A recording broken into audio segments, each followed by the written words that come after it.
En esta clase vamos a estudiar conceptos básicos de la dinámica del movimiento circular. El análisis de este tipo de movimiento es necesario para comprender el funcionamiento de, por ejemplo, motores y máquinas, como la que los ingenieros estudiarán en la materia de maquinaria agrícola. También podremos comprender, por ejemplo, la base del funcionamiento de una centrifugadora, que se usa en biología y química para acelerar la sedimentación. He dividido la clase en dos. En la primera parte definiremos las magnitudes necesarias para describir el movimiento circular, tales como la velocidad angular, frecuencia y velocidad tangencial. Mientras que en la segunda parte estudiaremos a la aceleración y a la fuerza centrípeta.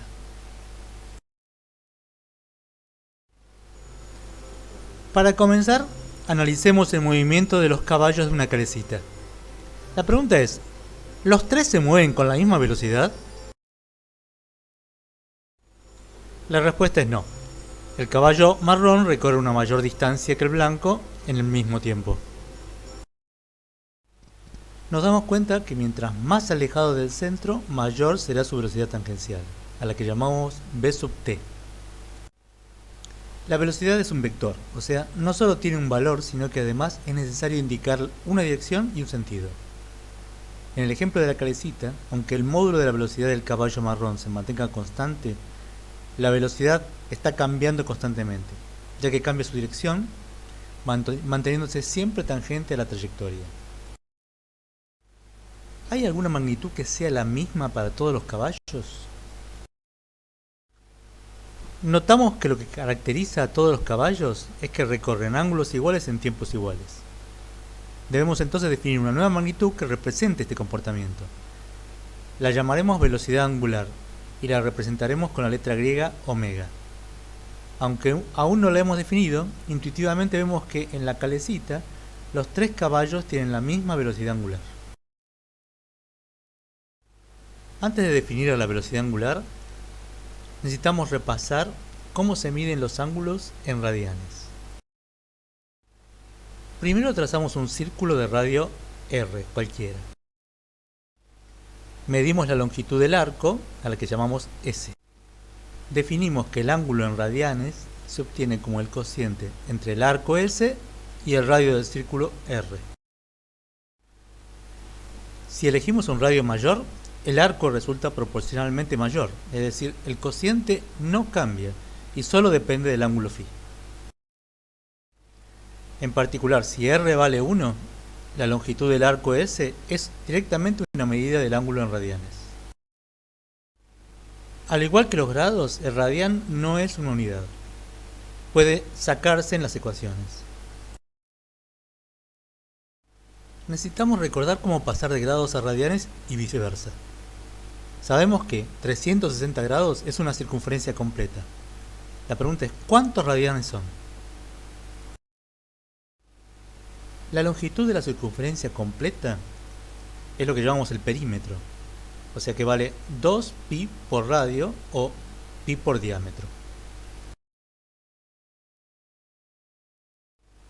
Con una regla de 3 podemos obtener el valor en radianes de cualquier ángulo.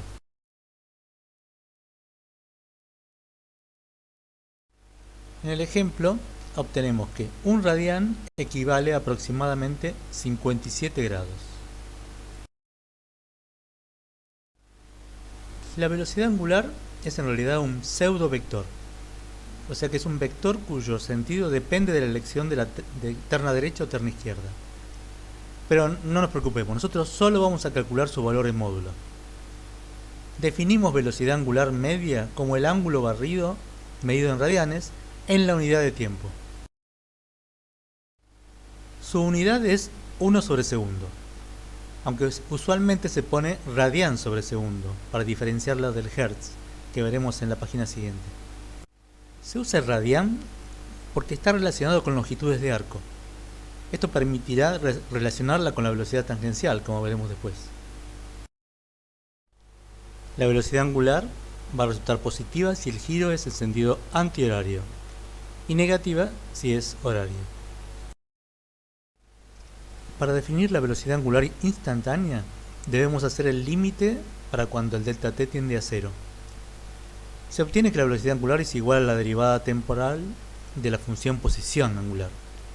Pero no se asuste porque no lo vamos a hacer. Analicemos un ejemplo. Una calecita da 6 vueltas en 2 minutos. Hallar su velocidad angular media. ¿Cuál fue el ángulo barrido? Como una vuelta es 2 pi radianes, entonces 6 vueltas son 12 pi radianes. Dividimos por 120 segundos y obtenemos que la velocidad angular vale 0,314 radianes por segundo. Si se mantiene constante, significa que cada segundo que transcurra barrerá un ángulo de 0,314 radianes, por lo que con una regla de 3 simple podemos predecir el ángulo que habrá barrido transcurrido un tiempo cualquiera.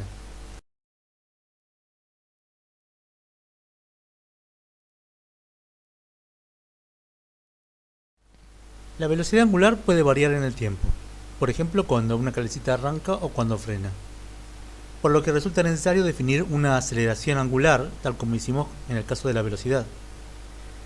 Definimos al valor de la aceleración angular media como el cociente entre el incremento de la velocidad angular y el tiempo. Nosotros estudiaremos principalmente ejemplos en donde la velocidad angular se mantiene constante. Por consiguiente, su aceleración será nula. Se recorrerá ángulos iguales en tiempos iguales. A este tipo de movimiento lo llamaremos movimiento circular uniforme, MCU.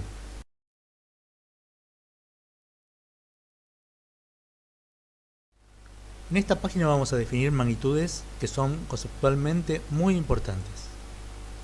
Primero llamamos periodo t al tiempo que se demora en dar una vuelta.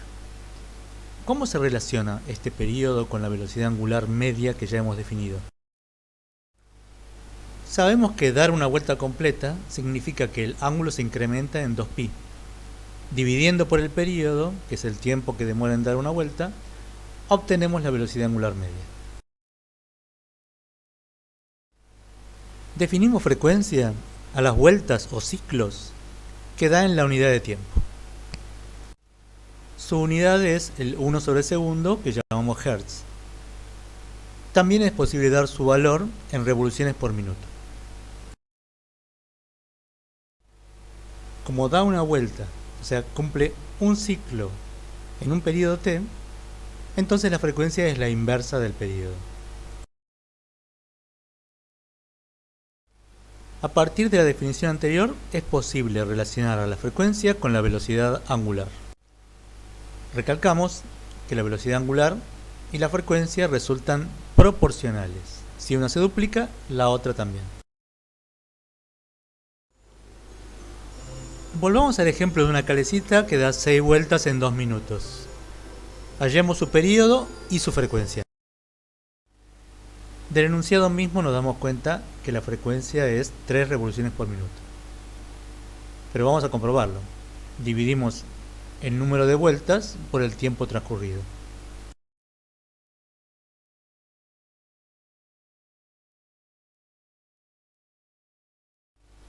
Otra forma de pasar de Hertz a revoluciones por minuto es sabiendo que si un sistema da una vuelta por segundo, o sea, su frecuencia es de 1 Hz, entonces dará 60 vueltas en un minuto, es decir, 60 revoluciones por minuto. Con esta información podemos plantear una regla de 3 simple para hacer el pasaje.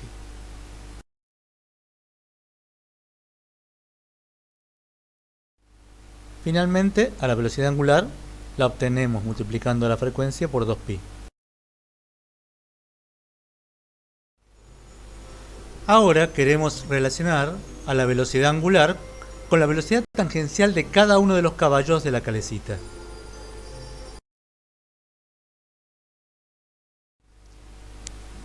La velocidad angular es la misma para todos los caballos, pero tiene mayor velocidad tangencial cuanto más alejado esté del centro, ya que recorre una distancia mayor en el mismo tiempo.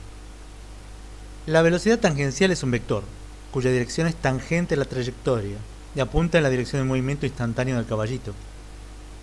Su módulo resulta proporcional a la velocidad angular y al radio, o sea que si se duplica el radio o se duplica la velocidad angular, entonces se va a duplicar la velocidad tangencial. Para un movimiento circular uniforme, la demostración es simple. La longitud de arco recorrida por los caballos en una vuelta completa, sabemos que es 2π radio. Para hallar la velocidad, solo necesitamos dividir por el periodo t.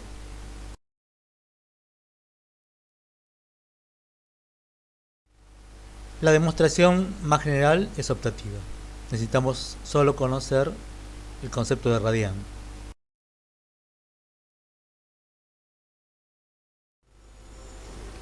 Volvamos al ejemplo de la calecita que da 6 vueltas en 2 minutos. Consideremos que a 2 metros del centro hay un caballo blanco y a 3 metros uno marrón. Hallar las velocidades tangenciales de los caballos.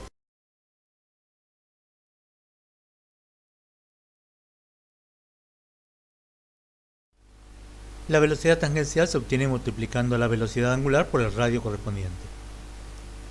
Como ya podíamos anticipar, el caballo marrón tiene una velocidad tangencial mayor. Note que el radián desaparece, ya que no es una unidad. Ahora vamos a analizar un ejemplo típico de examen. El ejemplo de poleas vinculadas por una cinta. La polea mayor de 20 centímetros de diámetro da 250 revoluciones por minuto. Halle las revoluciones por minuto de la polea menor de 5 centímetros de diámetro y la velocidad tangencial de la cinta que une las poleas. Intuitivamente nos damos cuenta de que la frecuencia de la polea menor debe ser 4 veces mayor, o sea, 1000 revoluciones por minuto. Es decir, por cada vuelta completa de la polea grande, la chica dará 4 vueltas completas. Pero tratemos de probarlo. Cuando tenemos poleas o engranajes vinculados entre sí, lo primero que debemos hacer es determinar qué magnitudes comparten. Nos preguntamos, ¿qué tienen en común las poleas? ¿La misma velocidad tangencial de un punto de su perímetro o la misma velocidad angular? Para ayudarnos a responder, observemos el movimiento de las hormiguitas posadas sobre la cinta y los bordes extremos de las poleas.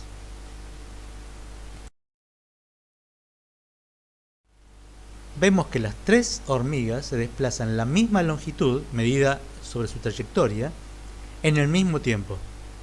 La cinta obliga a las poleas y a las hormigas a tener la misma velocidad tangencial. Planteamos la igualdad y tratamos de encontrar la relación entre las frecuencias. Reemplazamos velocidad tangencial por omega por r. Obtenemos que la velocidad angular de la polea chica es 4 veces mayor que la grande.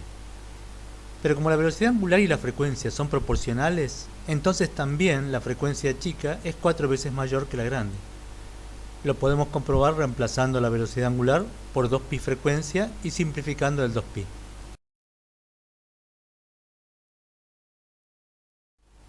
Finalmente obtenemos la velocidad tangencial a partir de los datos de la polea grande.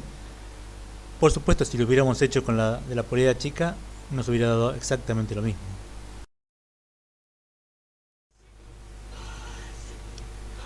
Analicemos otro ejemplo típico de parcial. La rueda de una bicicleta posee un piñón sobre su eje. Una cadena transmite el movimiento de los pedales por medio de una rueda dentada hasta el piñón.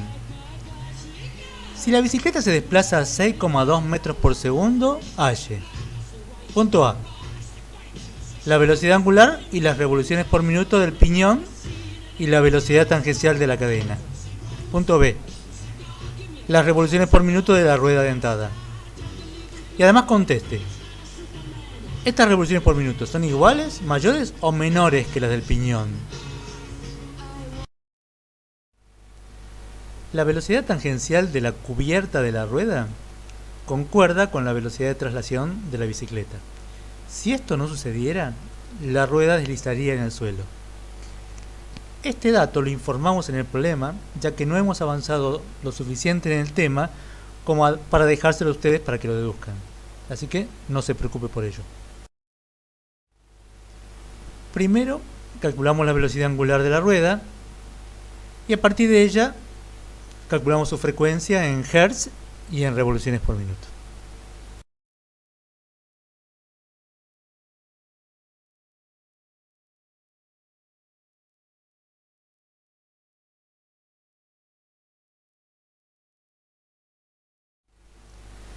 Otra vez debemos detenernos y pensar.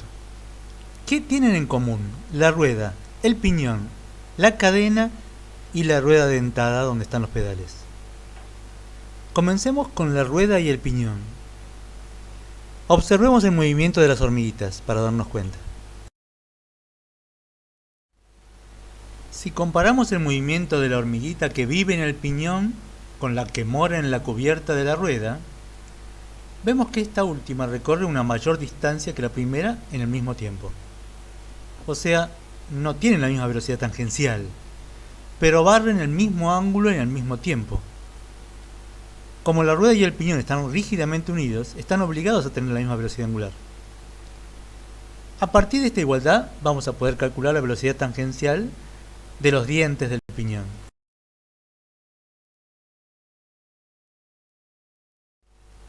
La velocidad tangencial de los dientes del piñón los calculamos multiplicando a su velocidad angular por el radio.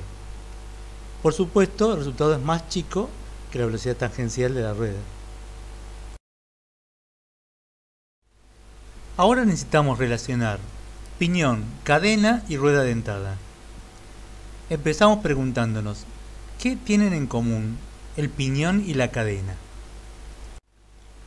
Estamos en una situación similar a la que analizamos en el ejemplo de las dos poleas unidas por una cinta.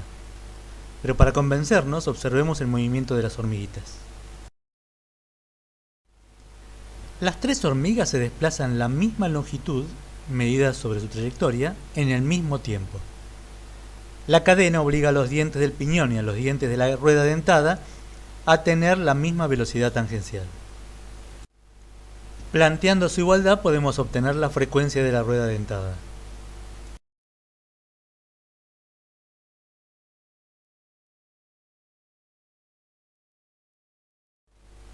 Notemos que la relación entre la frecuencia del piñón y la rueda dentada solo depende de la relación entre sus radios. En este ejemplo, la rueda dentada tiene un radio 3 veces mayor, por lo que su frecuencia resulta 3 veces menor. Ahora analizamos el caso particular de dos engranajes acoplados entre sí. Tenemos que definir algunas magnitudes características de un engranaje. Primero, el paso P es la longitud de la circunferencia entre los centros de dientes consecutivos. La longitud de la circunferencia o circunferencia primitiva es igual al perímetro, que se calcula como pi por diámetro, y es igual al número de dientes multiplicado por el paso. El módulo m es la relación que existe entre el diámetro y el número de dientes, que es el mismo que la relación entre el paso y el número pi.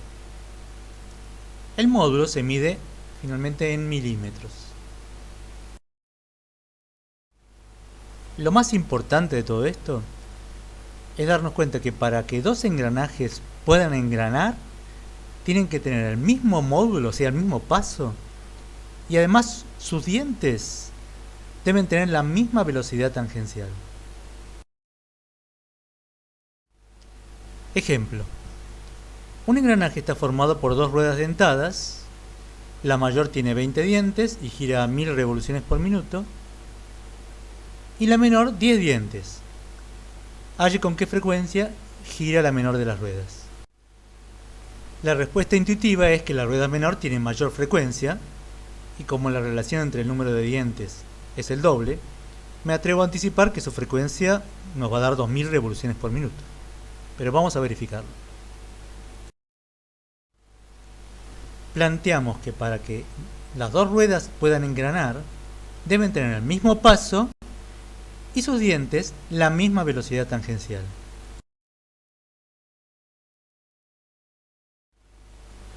Usando que el perímetro es igual al número de dientes z multiplicado por el paso, obtenemos una expresión que relaciona los números de dientes con las frecuencias.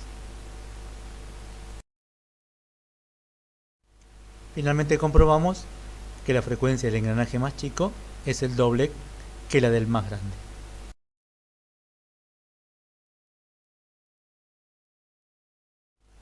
Ejemplo. Una cortadora de pasto recibe el movimiento de la toma de fuerza del tractor a razón de 540 revoluciones por minuto. El sistema está constituido por dos engranajes cónicos de 20 y 60 dientes, como muestra el esquema, y las cuchillas cubren un ancho total de 1,60 metros. Calcular. Punto A. La velocidad angular de las cuchillas. Punto B. La velocidad tangencial de los extremos de las cuchillas. Usamos la relación entre frecuencias y número de dientes. Podemos anticipar que el engranaje de 60 dientes y la cuchilla tienen la misma frecuencia, que vale la tercera parte de las 540 revoluciones por minuto del engranaje de 20 dientes, o sea, 180 revoluciones por minuto.